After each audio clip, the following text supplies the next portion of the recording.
Hello students, कैसे हो आप सब। बीए फाइनल ईयर और बीए बीएड फाइनल ईयर की ऑनलाइन क्लास में एक बार फिर से आपका स्वागत है। आज हम आपके पास पॉलिटिकल साइंस में एक नए टॉपिक के साथ आए हैं। जैसा कि आप सब जानते हैं कि मेरा जो सब्जेक्ट है वो इंटरनेशनल रिलेशंस है, अंतर्राष्ट्रीय संबंध है।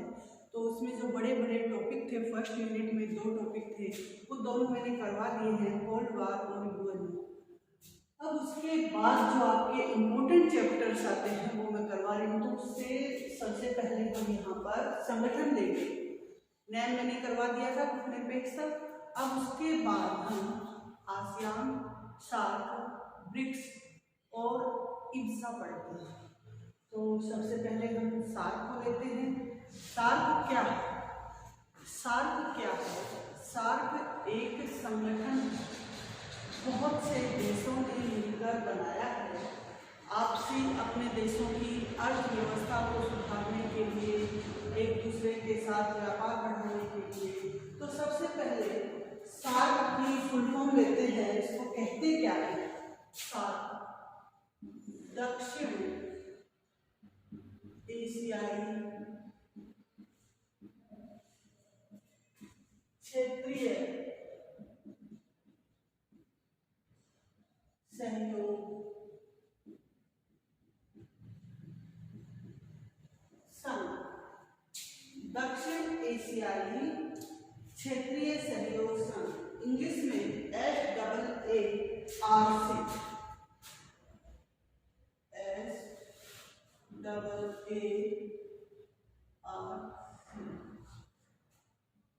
South association. इसमें ये आ जाएगा कि south Asian association for regional cooperation, south Asian association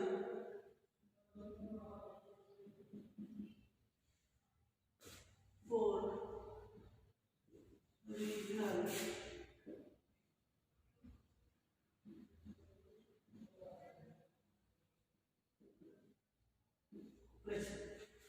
ये इसकी फुल फॉर्म है, south association, south Asian association for regional cooperation. ठीक है। सार्क, सार्क का पूरा नाम है south Asian association for regional cooperation. अगर आपसे इंग्लिश में पूछे तो SAAC सार्क का पूरा नाम क्या है, तो south Asian association for regional cooperation. और अगर हिंदी में पूछा जाए तो दक्षिण एशियाई क्षेत्रीय सहयोग संघ। ये इसकी फुल डेफिनेशन है। सबसे पहले सवाल उठता है कि इसकी स्थापना कब हुई?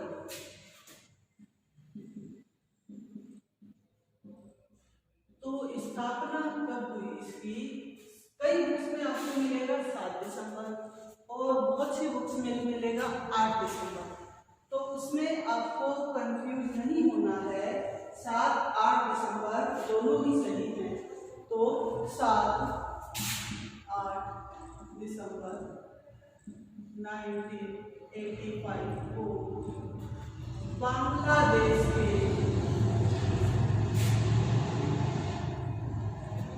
ढाका, बांग्लादेश के ढाका में 7 देशों का, या शासनाध्यक्ष भी बोल सकते हो इसमें, कि 7 देशों के शासनाध्यक्षों का सम्मेलन हुआ। 7 देशों के शासनाध्यक्षों का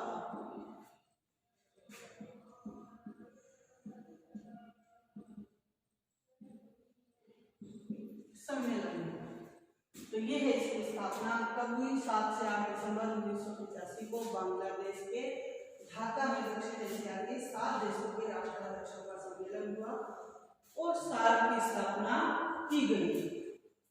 अब पूछा जाए कि 7 देश कौन से थे, तो 7 पड़ोसी देश थे हमारे।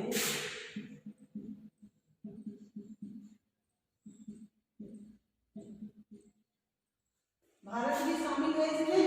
तो 7 पड़ोसी देश हैं, भारत, पाकिस्तान, बांग्लादेश, नेपाल, मालदीव। अफगानिस्तान बाद में शामिल हुआ। भारत, पाकिस्तान, बांग्लादेश, भूटान, नेपाल, श्रीलंका,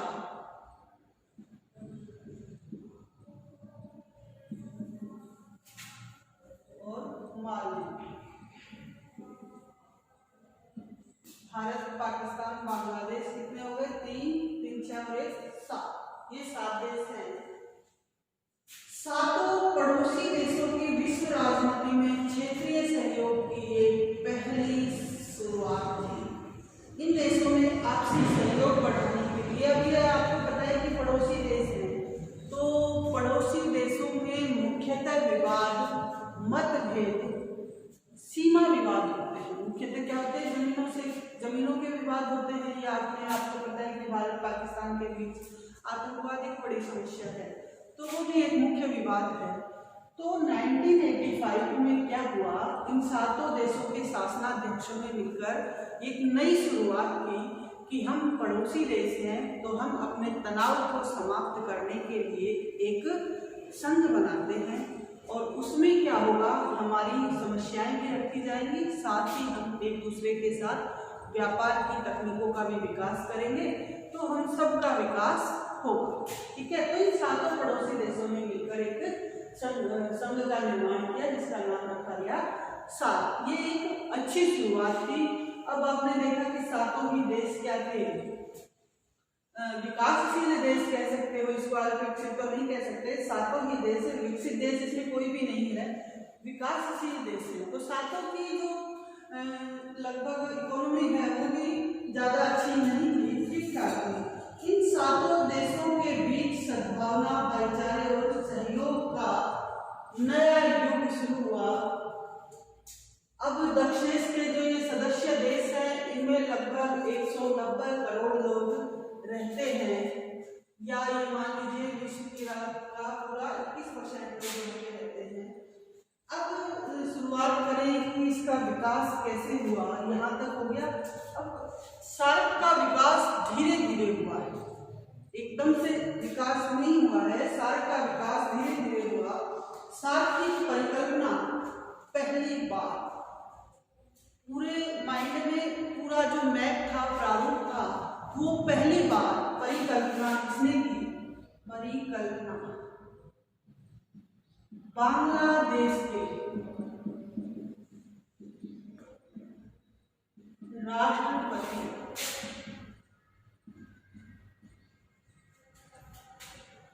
जिया उल रहमान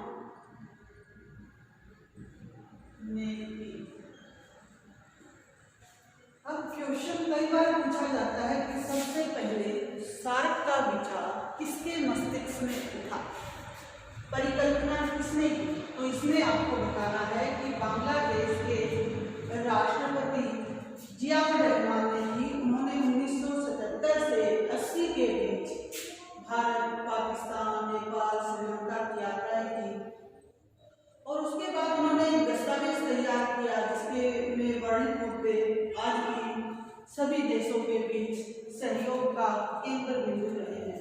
1977 से लेकर 80 तक जिया उल रहमान जो थे, इन सभी देशों में घूमे और उन्होंने एक सर्वे किया, एक तरीके से एक रिसर्च किया सभी देशों में घूमकर, और उन देशों की जो मुख्य समस्याएं थी उनका एक प्रारूप तैयार किया।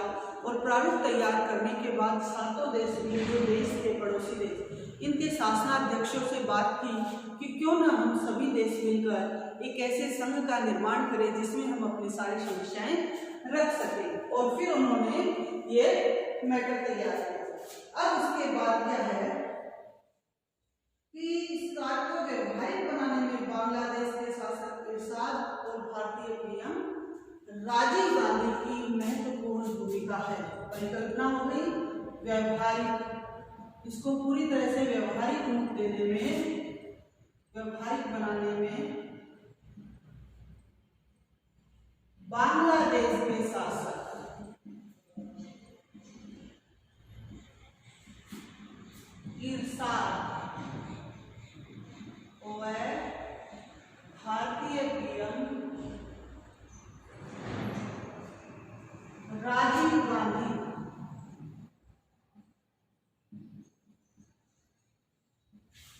भूमिका महत्वपूर्ण है। अगर क्वेश्चन आए कि पहली बार मस्तिष्क में किसके दिमाग में ये सवाल आया और पूरा प्रारूप भी उन्होंने तैयार कर लिया, पूरी समस्याओं का मसौदा उन्होंने तैयार कर लिया, उसके बाद उसको व्यवहारिक रूप दिया, भाई अपने पास पूरा मटेरियल एक तरीके से तैयार है, अब हम उसको क्रियान्वित कर रहे हैं, उसको लागू कर रहे हैं, उसको प्रैक्टिकल में रूप दे रहे हैं। तो उसको प्रैक्टिकल बनाने के लिए जो बांग्लादेश के भी शासक हुआ करते थे इरशाद और हमारे प्रधानमंत्री राजीव गांधी, इंदिरा गांधी की डेथ के बाद आ गए थे राजीव गांधी, तो उनकी भूमिका महत्वपूर्ण रही। इनके सहयोग से दक्षेस की स्थापना हुई और संवैधानिक स्वरूप निश्चित किया गया। ये जो है मेन उसकी बेसिक चीजें हैं जो आपको याद रखनी है। सबसे पहले सार्क दक्षिण एशियाई क्षेत्रीय सहयोग संघ, south Asian association for regional cooperation स्थापना कब हुई, कितने देश थे, पड़ोसी देश कौन कौन से थे, परिकल्पना किसने तैयार की, इसको व्यवहारिक बनाने में महत्वपूर्ण भूमिका किस किस की रही है। तो ये सारा मटेरियल आपको तैयार करना है। अब सार्क का निर्माण हो गया, 1985 में सार्क बन गया, तो सबसे पहले हमारे पास ये मटेरियल बनने के बाद सवाल उठा कि सार्क किन देशों पर किन मुद्दों पर चर्चा करेगा। तो उसके लिए सहयोग के कुछ बिंदु तैयार किए गए कि जो सार्क है उसकी स्थापना के बाद उसके जो सार्क के सहयोग क्षेत्रों का निर्धारण। अब शुरुआत में इसके 9 जो है वो सहयोग क्षेत्र निर्धारित किए गए थे कि मूल आधार ही क्या था इसका, क्षेत्रीय सहयोग पर बल देना। अब इसका जो मूल आधार था सार्क का वो क्या था, क्षेत्रीय सहयोग पर बल देना। और इसके लिए 1983 में ही 1983 में ही 9 जो है सहयोग क्षेत्र, 9 बिंदुओं पर सहयोग के लिए चर्चा की गई। 9 जो है क्षेत्र निर्धारित किए गए, वो कौन कौन से थे, कृषि, स्वास्थ्य सेवाएं, मौसम विज्ञान, कृषि, स्वास्थ्य सेवाएं, मौसम विज्ञान,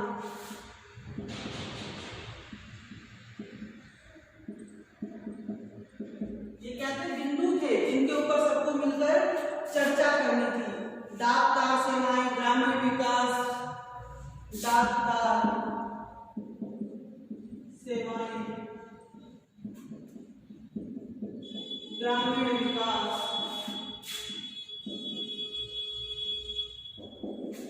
विज्ञान एवं तकनीकी सेवाएं। कितने हो गए, विज्ञान एवं तकनीक, दूरसंचार, यातायात, खेलकूद, दूरसंचार, यातायात, खेलकूद व सांस्कृतिक विकास। सांस्कृतिक विकास, संस्कृतियों का आपस में मेलजोल और विकास, सहयोग। अब ये शुरुआत में ये 9 क्षेत्र निर्धारित किए गए थे, बाद में इसमें कुछ और विषय भी जोड़ दिए गए जो कौन से थे, आतंकवाद की समस्या, मादक द्रव्यों की तस्करी, जैसे बाद में इसमें जोड़ा गया आतंकवाद की समस्या,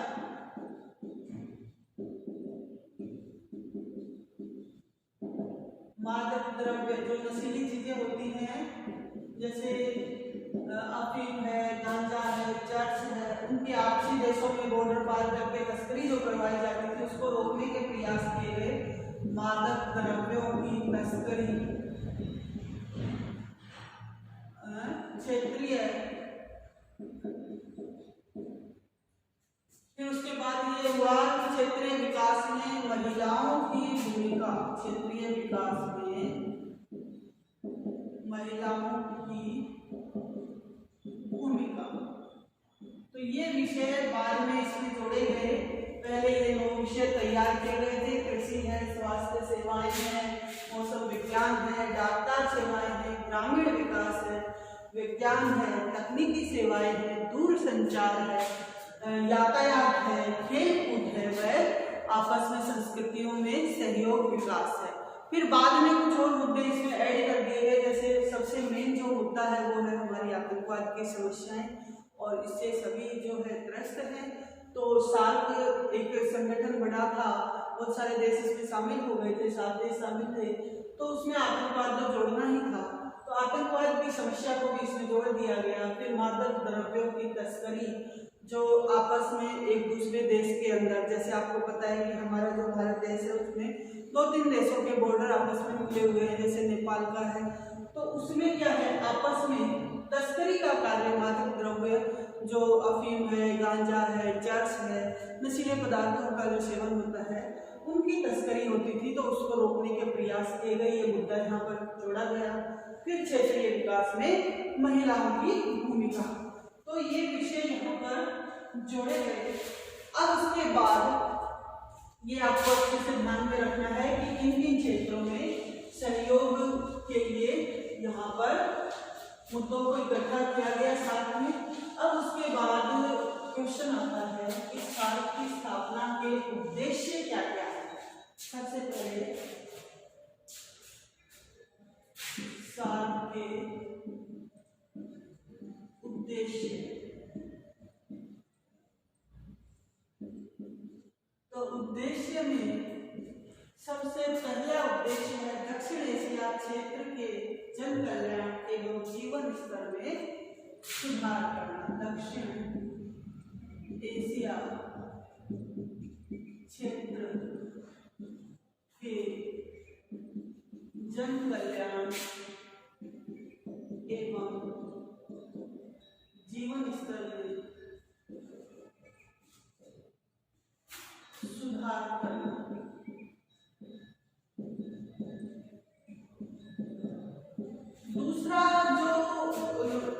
दूसरा जो उद्देश्य था वो था सामूहिक आत्मनिर्भरता में वृद्धि करना। सामूहिक आत्मनिर्भरता में वृद्धि करना, बढ़ावा देना। अब आपको पता है कि जैसे गरीब देश आप मान लीजिए भूटान है, तो भूटान जो है भारत के साथ जुड़ गई, उसकी विदेश नीति, तो सामूहिक रूप से वो आत्मनिर्भर हो गया। भूटान की अकेले की इतनी विशाल नहीं थी कि वो अपने विदेश नीति को संचालित कर सके, तो भारत ने एक तरीके से उसको अडॉप्ट कर लिया। तो दोनों देशों के सहयोग से वो क्या बन गया, सामूहिक आत्मनिर्भरता। तो सार्क की स्थापना का उद्देश्य भी यही था कि सारे देश मिलकर आत्मनिर्भर हो जाए। फिर तीसरा उद्देश्य था इसका, सभी देशों में आर्थिक सामाजिक विकास में वृद्धि करना। जो भी इसके सदस्य देश हैं, सदस्य देशों में सामाजिक आर्थिक विकास, ठीक है। अब 3 हो गए। चौथा है आपसी विश्वास, सूझबूझ और एक दूसरे की समस्याओं का मूल्यांकन करना। आपसी विश्वास, सूझबूझ एवं एक दूसरे की समस्याओं का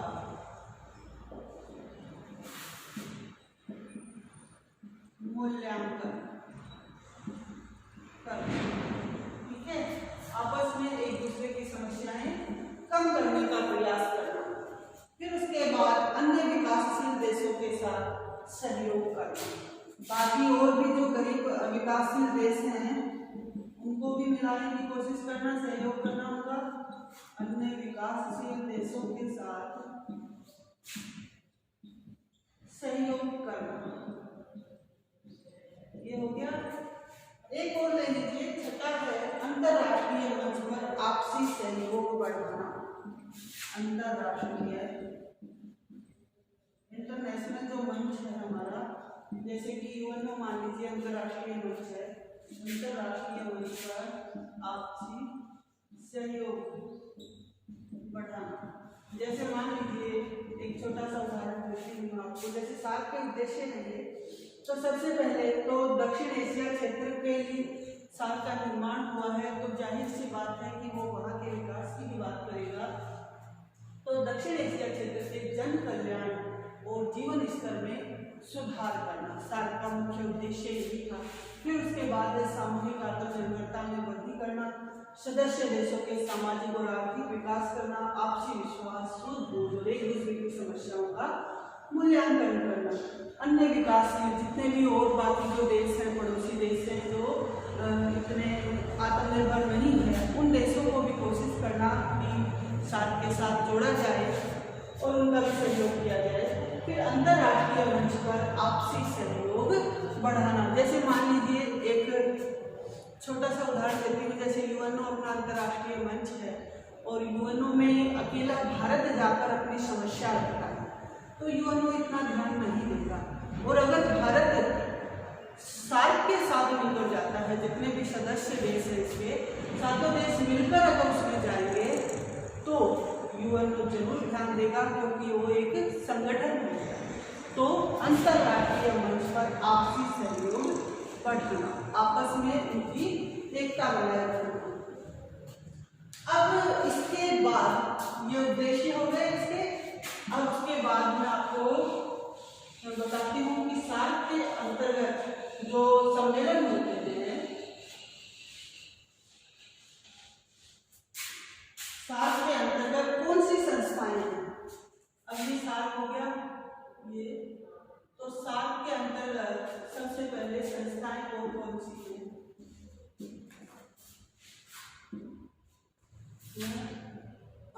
अंतर्गत संस्थाएं, तो सबसे पहली संस्था है शिखर सम्मेलन।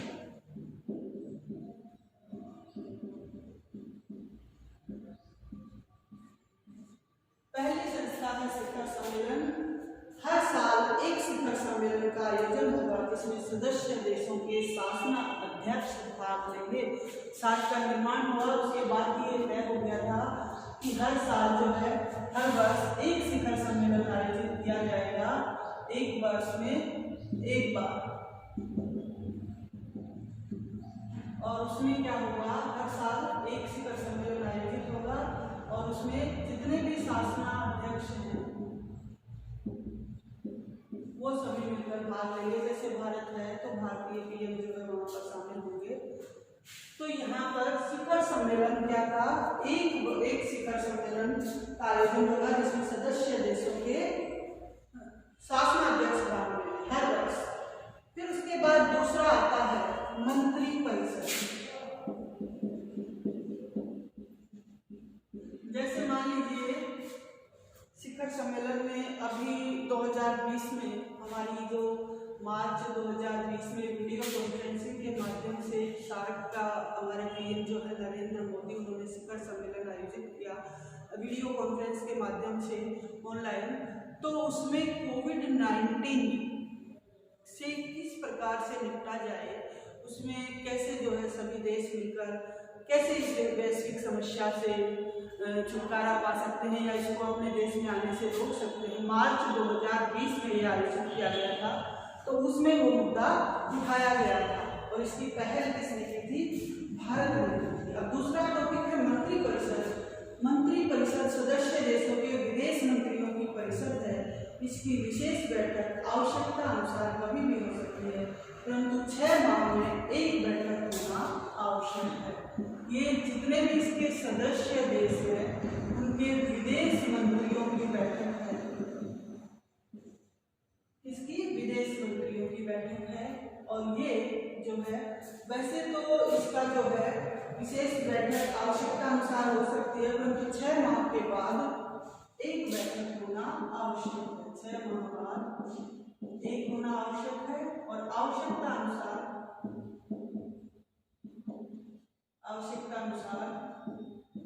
कभी भी हो सकती है।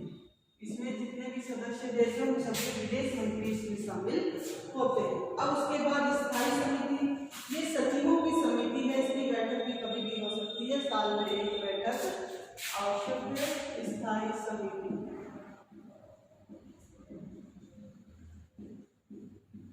सचिवों की बैठक,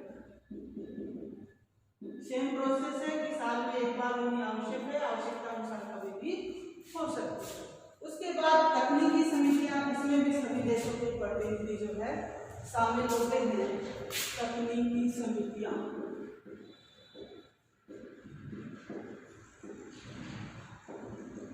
इसमें भी सभी देशों के प्रतिनिधि शामिल होते हैं। तो ये इसके अंतर्गत आने वाली संस्थाएं हैं। अब उसके बाद जो इम्पोर्टेंट है वो ये है कि सार्क के शिखर सम्मेलन, सार्क के शिखर सम्मेलन शुरुआत से लेकर 85 से लेकर अब तक कौन कौन से हुए हैं और कब कब हुए हैं, और जब हुए हैं तो उनमें किन मुद्दों पर सहमति बनी है, सार्क के अंतर्गत कौन से मुद्दे जो है उठाए गए हैं, वो इम्पोर्टेंट टॉपिक है। तो वो हम अगले वीडियो में करेंगे। यहाँ पर वीडियो लंबा हो जाएगा, तो कल वाले वीडियो में हम इसको डालेंगे। तब तक के लिए ये आपको पढ़ना है। धन्यवाद।